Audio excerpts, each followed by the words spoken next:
Hello, everyone. We're going to get started here in just a second. You can see you all are joining. So we'll kick off here in about 45 seconds or a minute or so. So sit tight, about to get started.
Hello and welcome to Scaling Machine Learning with Dask. My name is Gus Kavanaugh and I'm here with Chastity Gibson. We will be your moderators for today's session.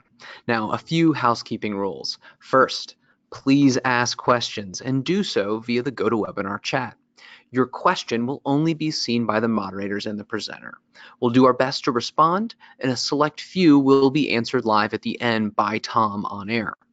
If we don't get to your question, however, we promise we'll follow up via email. So now let's introduce Anaconda. Anaconda exists to help organizations harness machine learning, AI, and data science so that they can respond at the speed required by today's digital interactions. Practically, we do this by providing software that makes data scientists highly productive and enables organizations to develop, govern, and automate machine learning pipelines from laptop to production. Now, we believe you're here because powerful machine learning is enabled through scale in training and production. The graphic on the right shows world-beating algorithms and the training data they use in petaflops. Now, this y-axis is in the logarithmic scale. The numbers are quite big, but the point is really clear here. You've seen, or we've seen, 10x the amount of growth in petaflops required to train world-beating machine learning each year. If you want to keep up with the leaders, you must scale. And what Tom is going to talk about today is how you can scale your machine learning algorithms with Dask. So now I'm really excited to introduce Tom Augspurger. Tom is a data scientist and software developer here at Anaconda. He did his master's degree at the University of Iowa in economics, and he got his undergraduate degree from the University of Northern Iowa in econometrics and quantitative economics. Tom is also a ridiculously good speaker and a sneakily good presenter of our Anaconda Enterprise software, but I suspect you probably know him best from his mountainous efforts as a core contributor of the Dask and pandas library. And for that, we are all very, very thankful, Tom. And I think without further ado now, I will turn it over to Tom and Scalable Machine Learning with Dask. Hello, everyone. My name is Tom Augspurger. I'm a data scientist and software developer for Anaconda. Thank you for joining us today for this discussion on scalable machine learning. So I want to start with some motivation for why we might care about scalable machine learning. Python's a great language for numerical computing.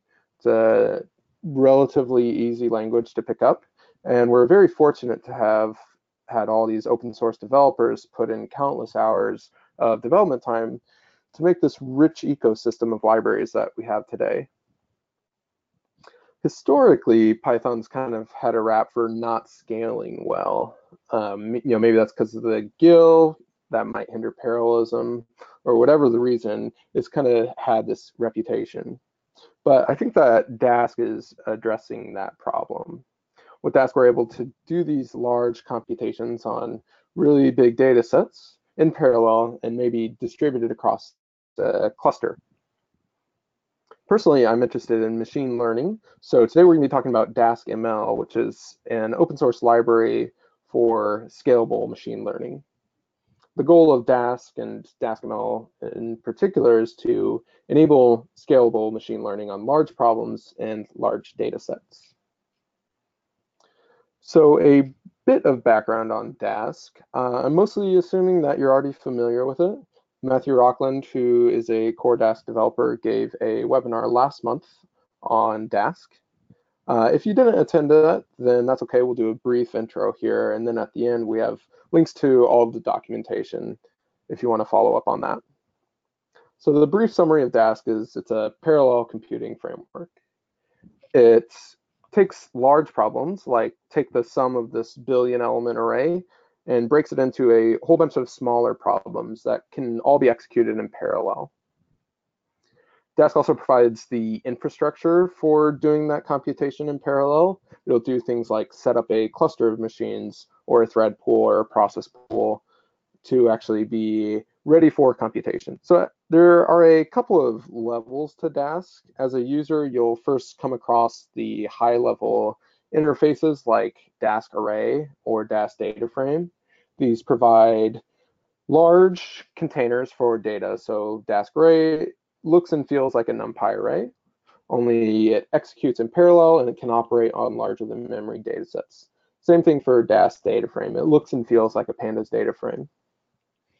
At a lower level, Dask has this flexible task scheduling framework, which is going to be important for Dask-ml. So like I said, Dask-ml is this open source library that we've been working on with a focus on scalable machine learning. It has a whole bunch of utilities for machine learning, things like making a train test split of some large data sets, or even basic things like computing the R-squared of two larger than memory arrays. It also has scalable estimators to do machine learning on large data sets. So Dask-ml builds on top of Dask. We use those high-level interfaces like Dask Array and Dask Data Frame. Users will generate these by reading from disk or however they generate these data sets and pass them to the estimators inside Dask-ml. And then inside Dask-ml, we use Dask to handle the larger than memory computation and to do that in parallel and potentially distributed across the cluster. So one of the core values of Dask and Dask-ml is familiarity. We don't want you to have to radically alter your workflow just to try and scale your analysis out to larger problems or to larger data sets.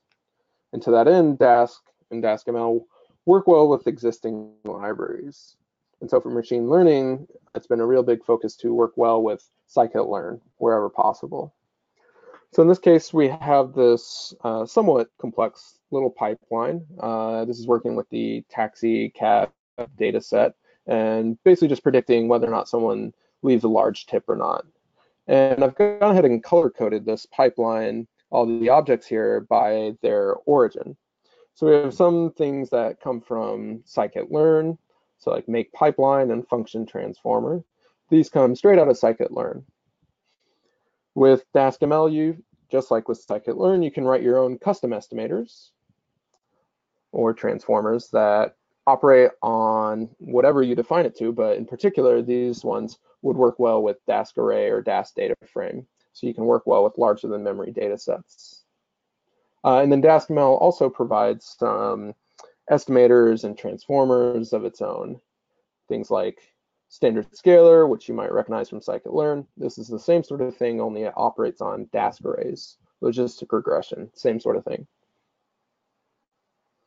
So that's the basic idea behind Dask-ml is it'll look very similar to Scikit-Learn. It should feel very familiar, but it will operate on larger than memory data sets, which are stored as Dask arrays or Dask data frames, and it'll do so in parallel and distributed on a cluster. So turning to this scalable machine learning parts, I like to think about it along these two dimensions. So on the vertical axis, we have this size of the model, which is a bit nebulous right now, but roughly speaking, I'm thinking of things like large ensembles of models. So maybe you have like a random forest with a whole bunch of estimators, or a really big hyperparameter optimization. So you're doing a grid search over many different parameter combinations. That's what I mean by large models. And then along the horizontal axis, we have the size of the data set. For the most part, Scikit-Learn is kind of here in the origin. This is a space of problems where the model isn't too big and the data set fits comfortably in the RAM of your machine, however big that machine is. When you move outside of this space, there's kind of two ways you can go. So if you're moving up towards larger models, you're getting into a region that is CPU bound. So for these problems, maybe things would finish eventually if you're on a single machine, but it's just taking too long for your process. You want to be able to finish the training or finish the batch processing more quickly. Turning to the other direction, when your data sets get larger and larger, you're in this region where you're RAM bound. And in this case, you probably wouldn't even be able to finish training on a single machine at all. Your data set would crash your machine if you tried to load it all into RAM at once. And I like to think about it along these two different axes to separate them out because the type of solution that we'll use is going to be a bit different for each of these cases. So starting with the CPU bound region here, we'll look into distributing Scikit-Learn with Dask. Basic idea is we'll take a Scikit-Learn estimator and we'll parallelize its training across a cluster of machines. And then turning to the second area here where you're RAM bound, we'll take a look at a few different techniques. We'll look at some scalable algorithms and using other libraries to do these larger than memory tasks. First of all, we want to take a look at distributed Scikit-Learn for CPU bound problems. So the basic idea here, like I said, is we're training a Scikit-Learn model on a cluster. Dask is going to provide the cluster. It'll take care of finding machines, getting the data to all of those machines. But everything else is the same. We're still going to be using NumPy arrays for the data sets. We're still going to be using regular Scikit-Learn estimators, nothing special there. So in this snippet, we're taking a look at fitting an SVM on some data set. So in this case, imagine that we're able to fit a single instance of this SVM just fine, but we're trying to do some large grid search, and that's taking too long. So with Scikit-Learn, there's this in jobs equals -1. Anywhere it exposes some parallelism, there's an in jobs keyword that can control that. Scikit-Learn has really good single machine parallelism support using multiple threads or processes, but there's no support for multi-machine parallelism. In this case, with the grid search EV, somewhere internally there's a big for loop where you're going to iterate over all of the hyperparameter combinations and all of the CV splits of the data. And so internal to Scikit-Learn, anywhere you reach this big for loop that can be run in parallel, the Scikit-Learn author, whoever wrote grid search EV, is going to use joblib to run that for loop in parallel. So like I said, joblib by itself gives you single machine parallelism. But if you wanted to turn to multiple machines, then that's where you would use Dask. So with a relatively minor update to your code, you'll be able to run this grid search in parallel using all the machines on a cluster. The changes that you have to make are pretty minor. So as far as specifying the model, that's going to be identical. You're still just defining the grid search over the estimator with some parameter grid, and you're saying use all of the resources to do the training. And the fit call itself is essentially the same. You're still just passing an X and a Y to the estimator's fit method. Only now we're in this joblib parallel backend. If you notice, we made that import up here, and we also imported dask-ml.joblib. That's what does the registration between Dask-ml and joblib. So the idea is that this fit call should happen inside this parallel backend, and then when we reach that big for loop inside of grid search CV, since we're inside this parallel backend, all of those calls will be using this cluster of machines to do the computing rather than this single machine. So in this example, we'll use a Dask cluster to train a Scikit-Learn model in parallel. We're going to use the California housing dataset. nothing really special there. Only thing that matters is it's a pretty small data set, so 20,000 examples, 8 features that fits comfortably in memory. So if you're familiar with Scikit-Learn, this next section doesn't contain anything special. We make an estimator, a support vector regressor. In this case, we specify a parameter grid, and we're going to do a grid search over that support vector machine. We're specifying in jobs equal -1 here so that the training is done in parallel. So I'm not actually going to run this next cell just because it takes so long, and I don't want to fill 20 minutes of silence, but this is how long it takes to fit this relatively small problem, only 25 items in our parameter grid, in parallel on a single machine. So this will use in this case, it's a small single machine. It's only got 2 cores. It'll use those 2 cores to fit it in parallel on a single machine if you're just using Scikit-Learn. We will do the distributed version. So I'm going to connect to this client here that I set up this cluster ahead of time. We have 20 workers with 2 cores each. And we're going to go ahead and do the training in parallel. So we've scattered the data out here using this scatter keyword argument to the parallel backend. This is sending the X and the Y out to each of our workers. And this works out okay in this case, since the data set isn't too large, it fits in memory on each of our machines. And we want to do that so that we don't have to keep asking for bits and pieces of data later on. As far as a user code goes, the actual fit call is identical to what you would do with a single machine. It's still just the grid search estimator.fit with the X and Y. Only now we're using the cluster to do all of the training, since since we're inside of this parallel backend call. On the right here, you have the distributed dashboard UI. Each one of these vertical bars here is a single core of our cluster. So there should be about 40 vertical bars here. And each rectangle is a single task. In this case, that's fitting some hyperparameter combination on some CV subsplit of the data. So our first batch of CV splits has finished, and now we're moving on to our second one, and they're popping in here as they finish up. Each one's taking 30 to 40 seconds or so.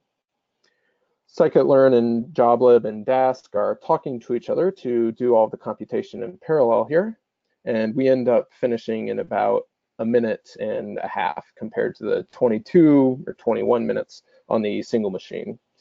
So that's an example of using Dask in a cluster of machines to do a regular Scikit-Learn model, training a regular Scikit-Learn model in parallel on a cluster of machines. At this point, this GS object, it's a regular Scikit-Learn object. It's identical to what you would have gotten if you had used just a single machine to do the training. It has all of the same attributes as you would get if you had done the Scikit-Learn only version. It really is identical at this point. So that was an example of using Dask and Scikit-Learn together to train a model in parallel on a cluster of machines. This works well with any estimator that has an in-jobs parameter, and it's especially nice for hyperparameter optimization, just because you can really build up this large parallelism with relatively few number of hyperparameters, because you get that combinatorial explosion of possible parameters to try out. One of the weaknesses, though, is that the full data set does have to fit in each worker's RAM. So if your data set is larger than RAM, then this will not be an option. Speaking of which, what do you do when you do have these larger data sets? And this will take us into that second region that we talked about earlier. This is the RAM-bound region. Before we go on, though, I do need to mention that sometimes sampling is an option. Okay, so it's not always the case for every problem or for every estimator that adding additional examples will improve whatever objective that you're trying to target. So in this case, we have an example of a learning curve, which is plotting the cross-validation score for various numbers of training examples. And once we get past 1,000 or so examples, it's really not increasing our objective that much. So I would definitely encourage you to check that out. Distributed machine learning is fundamentally more complex than non-distributed machine learning. So if you're not getting any objective benefit out of it, then why pay the cost of moving to distributed?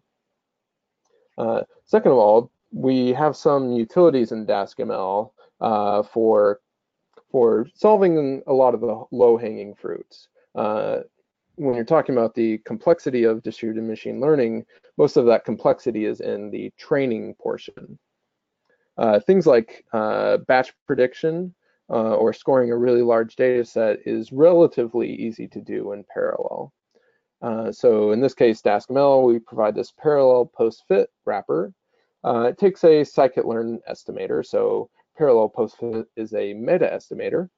It doesn't touch training at all. That's going to be identical to before. So in this case, we're taking a support vector classifier and giving it some small data sets. These would just be regular NumPy arrays that fit in memory. But the idea behind parallel post-fit is that the kind of post-processing tasks of maybe batch scoring this really large data set that we read in from S3, that can be easily done in parallel. So Y large here would be a large Dask array, which can be written to data back to your data lake or wherever you want to store it. And this prediction would be done in parallel and potentially distributed across a cluster of machines. This alone, this parallel post-fit, would have solved all of my big data problems at my last job. Okay, so you've verified that you really do need to train your model on a larger than memory data set. So in that case, you have a couple of different options. The first one will actually reuse quite a bit of Scikit-Learn's built-in mechanism for out-of-core learning. So Scikit-Learn has some algorithms that can be trained on batches of data.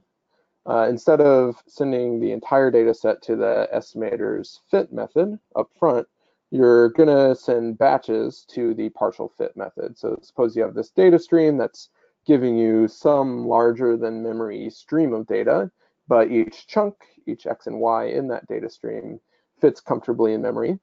You'll iterate over the data stream and pass the chunks of data to the estimator's partial fit method. Those who are familiar with Dask array know that Dask arrays and Dask data frame are already blocked. That's kind of the entire idea behind them, is they're using blocked algorithms to do these larger than memory computations in parallel. You can't quite pass a Dask array to something like SGD classifier because Scikit-Learn will turn that into a NumPy array, a single large NumPy array, which would potentially crash your machine if it's larger than memory. So to kind of help bridge things, we're going to use incremental. It's a bridge between Dask arrays and Scikit-Learn estimators. So it provides that bridging, but the slight downside here is that the training is still going to be entirely sequential. So we're not actually going to get any parallelism in the training itself. So let's take a look at using incremental in action. We'll connect to that same cluster as before with our 20 workers, 2 cores each. And this time we'll generate a bunch of random data sets. A bunch of random data to train on. It'll be 16 gigs, so not a huge data set, but each of our workers have 5 gigabytes of memory each. So it's enough that it's larger than any individual machine's memory. We're going to persist that to the cluster. So even though a single machine can't hold on to the entire data set, it does fit inside distributed memory. So to use incremental, you take a regular Scikit-Learn estimator. In this case, we'll be working with SGD classifier that implements partial fit, like SGD classifier does. Incremental is a meta estimator, so you take an instance of some estimator and you wrap it with incremental. And then we will call incremental.fit with our X and our Y just like usual. The only thing that's special here is that X and Y are Dask arrays. So if you had just done SGD classifier.fit, we would have transferred all of the data to a single worker, basically DDoSing it, since we would send it way too much memory and it would crash. As we're training here, I want to point out a couple of things. So first of all, the training is entirely sequential. So if you look at the task processing taskbar, each one of these vertical spaces here is a single worker on our cluster. And you'll see that there's only a single red bar active at any point in time. We are just fitting on a single part of the data. Earlier on here, we have these kind of longer pauses followed by a quicker fit. So that's because the X's and the Y's might not be on the same machine. And we need to get them onto the same machine so that we can actually do the partial fit for that block. Remember that incremental is walking through blocks of data, chunks of the X and the Y, and passing them to the partial fit. We have to make sure that the first chunk of X and the first chunk of Y are on the same machine. So there might be some transfer earlier on. Dask is smart enough to hold on to intermediate results if it has the free memory. So once we get towards roughly here, each of the machine has each of the Y's basically in this case, since they aren't too big. If we zoom in on one of these, you'll see that there is still some communication happening. This little transfer fit that comes before each of the longer fit calls. That's basically Dask moving the model in between each machine. So the model has some smaller data sets, but still data sets that need to be transferred. In this case, it's taking a bit of time to transfer the coefficient between each machine, this array of coefficients.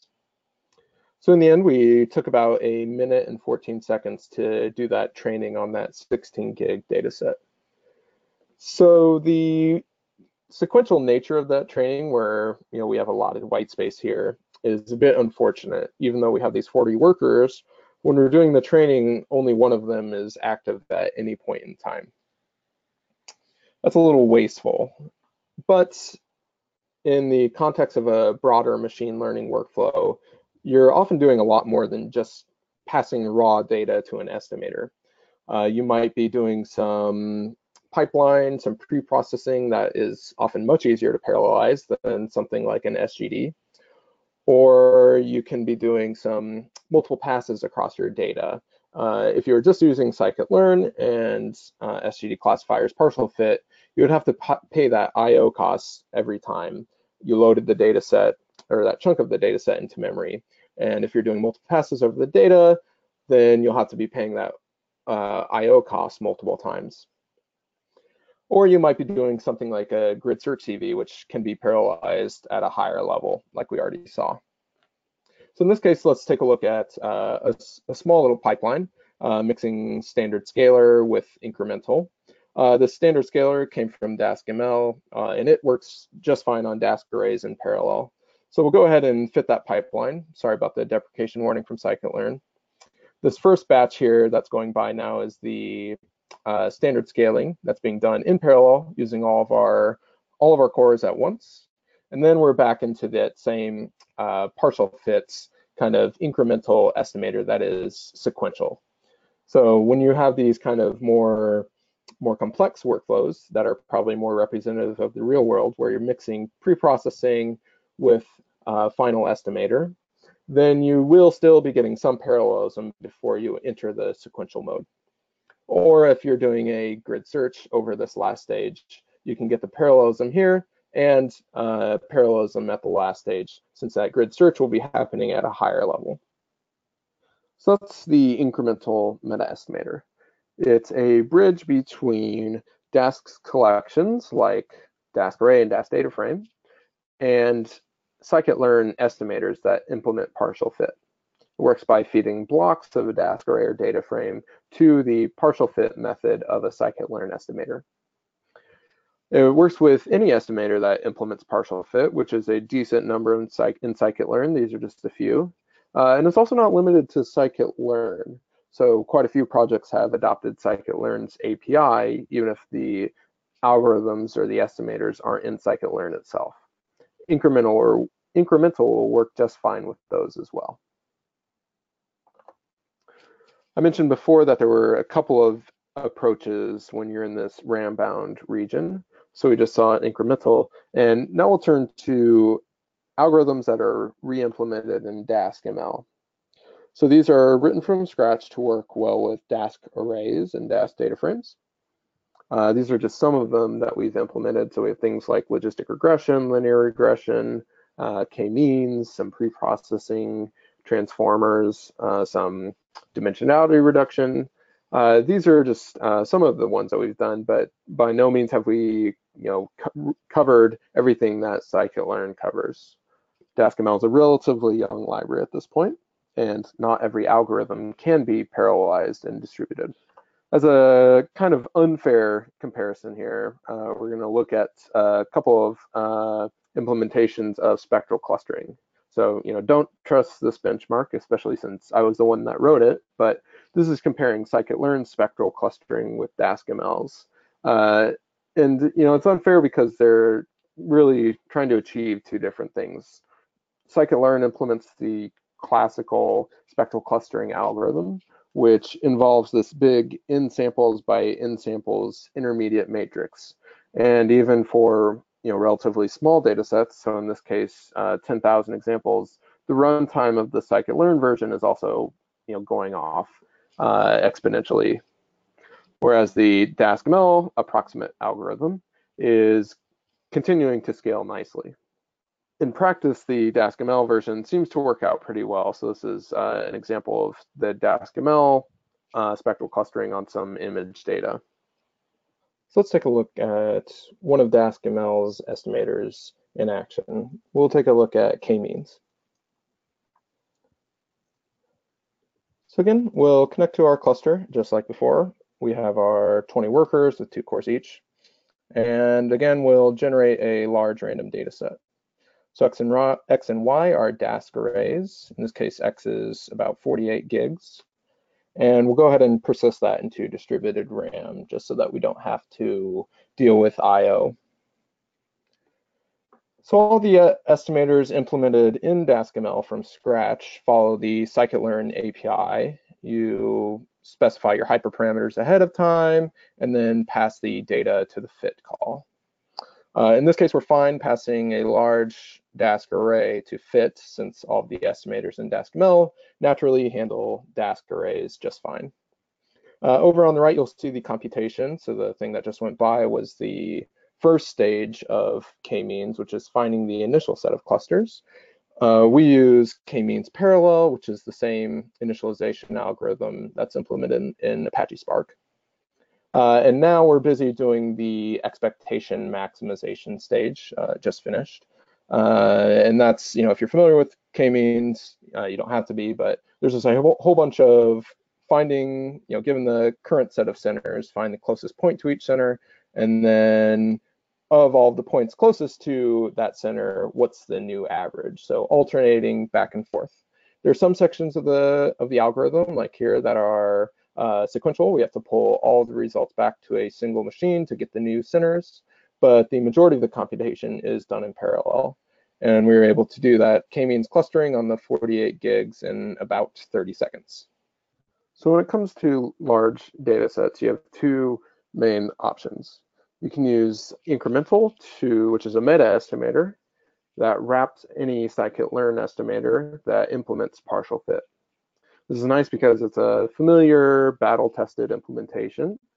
The only downside there is that the training is distributed, but it is sequential. That's maybe not such a big downside if you're also doing some pre-processing in parallel, or if you're doing a grid search over the incremental estimator. Alternatively, you can use the Dask-ml from scratch implementation.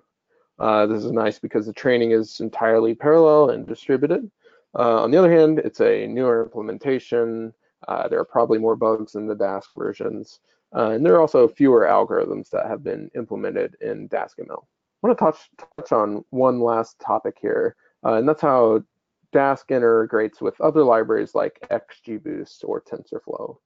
So these libraries already have their own distributed runtimes.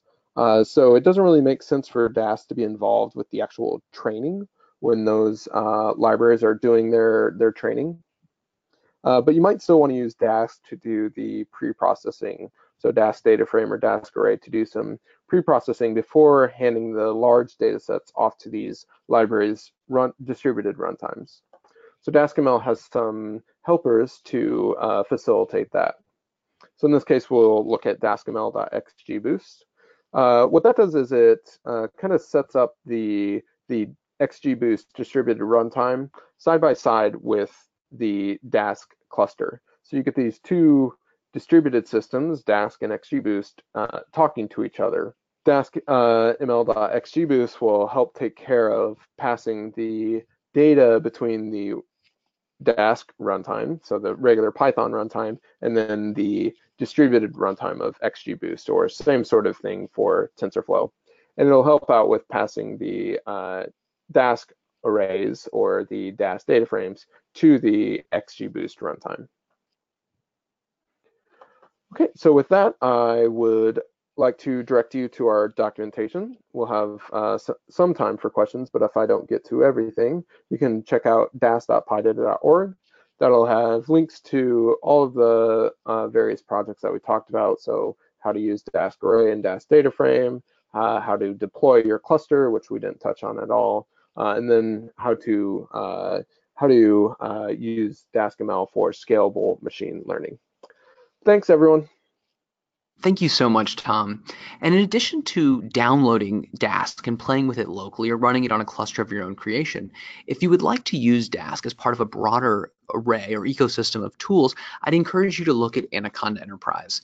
Anaconda Enterprise, I'll introduce it just really briefly, is a machine learning enablement platform for teams at scale. So what does that mean? Well, what we're trying to do is eliminate the undifferentiated heavy lifting that data science teams and the IT administrators and systems engineers and myriad of others who support them have to go through to build, train, and deploy models. So from a data science perspective, whether you're one person or 1,000, or whether you're running on one machine or thousands, Anaconda Enterprise is here to help you build, train, and deploy your machine learning models and put them into production really, really easily. So here's what we'd like you to do next. If you haven't already, do download Dask and start playing with it. It ships with the Anaconda distribution, so feel free to go to anaconda.com/distribution and download the freely available open source Anaconda distribution. You're also welcome to conda install Dask or follow the installation instructions in the Dask documentation as Tom alluded to them. If you're a little curious about Anaconda Enterprise and you'd like to have or play with a free 30-day test drive, reach out to our sales team at sales@anaconda.com and they'll get you set up.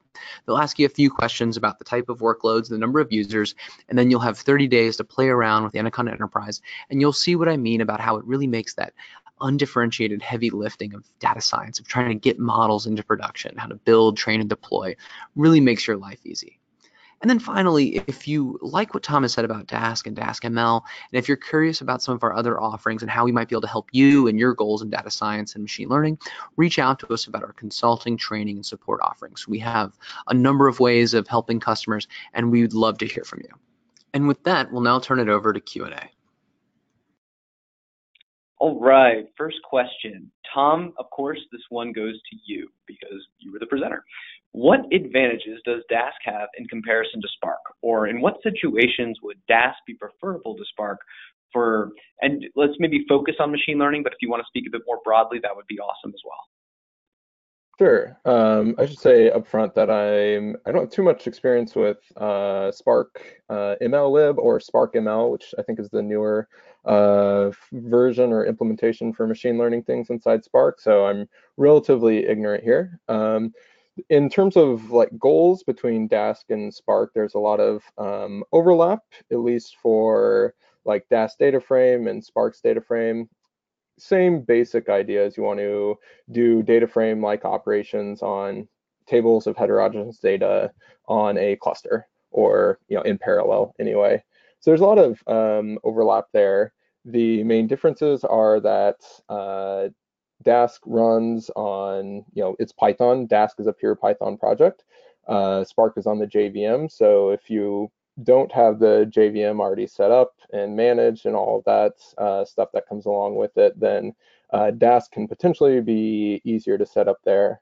And then Dask also does, there's Dask Array, which is an in-dimensional array implementation that is parallel and scalable.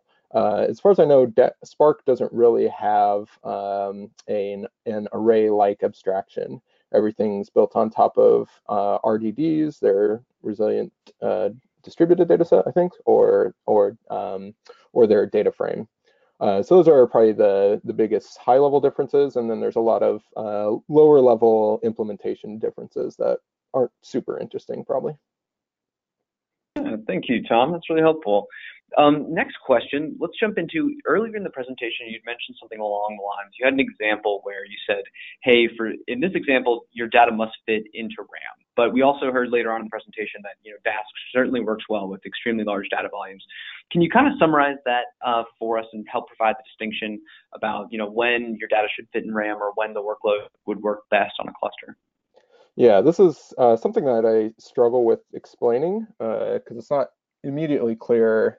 There's kind of these really two separate parts to Dask-ml, and one is for the in-memory data sets, so your data fits fine in memory, but you're CPU bound. And then the second kind of part of Dask-ml is for RAM bound problems where the data is larger than memory. The right one for you is kind of depends on your circumstances. How large is the data set that you need to actually train on? And that'll just depend on what you're doing. But for those CPU bound problems where the data set fits in RAM, you're probably going to want to use like the estimators that Scikit-Learn provides, just because they're more robust. They've had their tires kicked for much longer, and you can train those in parallel on the cluster with the Dask distributed parallel backend. And then for the larger than memory data sets, if you need to train on those, then Scikit-Learn won't really be an option. You can't just pass those large Dask arrays to a Scikit-Learn estimator because it will turn it to a single large NumPy array. And so in that case, you're going to be wanting to look at Dask, whether you're using one of the meta estimators like incremental to pass blocks of a Dask array to a Scikit-Learn estimator, or if you're using one of the from scratch implementations in Dask-ml. Super. Tom, I appreciate you breaking that down for us once more. Speaking of clusters, can you walk me through or where one might find information about setting up a Dask cluster? Because we've received a number of questions. Hey, this sounds great. How do I set up my own cluster? Can you point me to any large data sets like, I don't know, maybe the New York taxi data set or something so that I can start playing with this and I can get, some hands-on experience? Yeah, so Dask is not tied to any particular cluster manager. This has been nice because, well, we've kind of been forced to do it just because we have users like a lot of academic institutions that are deploying Dask on HPC systems, as well as businesses, finance institutions, private companies that are deploying it on the public, or on their cloud, on one of the public cloud providers. So in the examples I was giving, I was using Dask Kubernetes. It's a Helm chart that it really is just a simple configuration file, and then you type, Helm install stable/Dask. That is completely unauthenticated. So that's where you might want to turn to something like Anaconda Enterprise, which will help you out with the things IT cares about. But mine was you could just log into it if you knew the URL. So, but anyway, on our main page, dask.pyda.org, deploy is one of the main links there on the top, and we support deploying to Kubernetes, which we've really enjoyed. We have a new implementation of deploying to Yarn-based clusters. So if you're set up on Yarn, then there's a new Dask Yarn implementation that's turning out to be quite nice. And then, like I said, a whole bunch of HPC systems that Dask works well with as well. That's fantastic. Tom, and just more of a rhetorical question, but we've been getting a lot of positive feedback. So I love pandas. I love NumPy. Taking this in a slightly different direction. So Dask is a great choice for me, right? Yes. Well, so it depends. If you love NumPy and pandas and it's working well for you, then just stick with those. But if you love NumPy and pandas and wish that it scaled out to larger data sets, then in that case, Dask will be a perfect choice for you, hopefully. I'm also a NumPy, I'm also a pandas contributor, and Dask, some of the core developers on Dask are also core developers on NumPy, so Dask is really trying to be part of the existing ecosystem, work well with these tools, and then feel very familiar if you're already a fan of NumPy, pandas, or Scikit-Learn. Fantastic. Let's jump back to Hadoop for a second. So I got one question. Are there any plans to support Dask on Yarn? And that using or on a cluster or a Hadoop cluster or Yarn cluster that has Kerberos for authentication. Do you have any knowledge of that, Tom? Yeah, so for a while now, we've had a Dask Yarn project that is, it's been really difficult to work with the JVM ecosystem from outside of it, especially things like Kerberos. It seems to only really support applications that are themselves running on the JVM.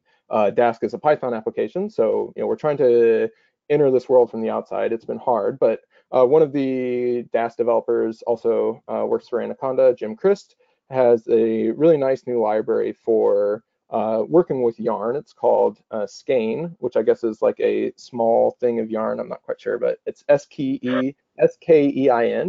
And on top of that, we're building a new version of Dask Yarn. So if you're interested in working with Yarn, if you have a Kerberos cluster with Kerberos authentication, if you have a Yarn cluster, then I would definitely check out Skein, and we're actively seeking feedback on that right now. We have a few early users who have been happy with what they've seen so far. Excellent. And for all of you listening, it's as Tom said, Skein, S-K-E-I-N. According to the Googles, it is yarn wrapped in a loose twist. So, we love our puns, our metaphors here at Anaconda. Fantastic.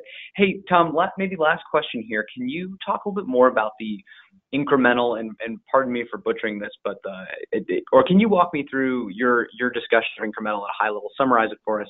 I'll tell you, I maybe have struggled a little bit from a technical standpoint, but I've gotten a few questions about, can I pass in Dask data frames in addition to arrays? Can you give me a little bit more overview and some context there? Yeah, so it says the high-level overview, first of all, is that some scikit-learn algorithms, estimators, can be trained on blocks of data. So it depends on the exact estimator. Some algorithms just don't support this, but some do. So the idea is to take blocks of a Dask array and pass you use incremental to wrap the scikit-learn estimator, and incremental will take care of passing blocks of the Dask array to the underlying scikit-learn estimator's partial fit. So from an end user point of view, this is nice because you can do some pre-processing stuff in parallel, whether that's loading the data or some earlier pre-processing step. That can all be done in parallel. And then at that point, it's going to be doing sequential calls to partial fits, to the underlying scikit-learn partial fit. As a side note, it's also nice because you can use incremental inside of a pipeline, but you can't use regular scikit-learn partial fits inside of a pipeline. So that's another nicety there. There's a question about whether or not Dask data frames can be used in incremental. So there's a slight difference between Dask data frame and